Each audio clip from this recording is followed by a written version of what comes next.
Welcome to Guide Guru. We hope this video helps. You start by protecting your data and yourself. Back up to iCloud or a computer, sign out of any active services, and ground yourself with an ESD strap. Once done, remove the two bottom pentalobe screws and attach a suction cup near the lower screen edge. Lift gently to create a gap. Make sure to pry at the corner and hinge the display upward. Do not fully detach because cables remain connected. This first teardown exposes the internal shields you must remove next.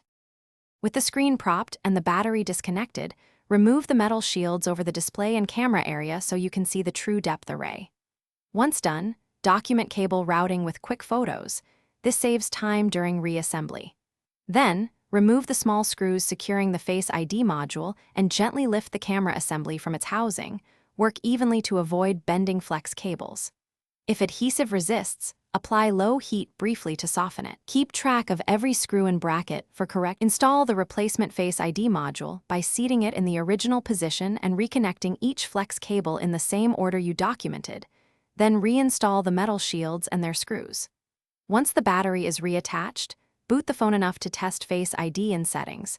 Make sure enrollment works before fully sealing the display. If Face ID fails, check connector alignment, clean contacts, and confirm the replacement part is model compatible. If problems persist, restore your backup and consider professional calibration or authorized repair. Thanks for watching. Consider subscribing if we helped you today.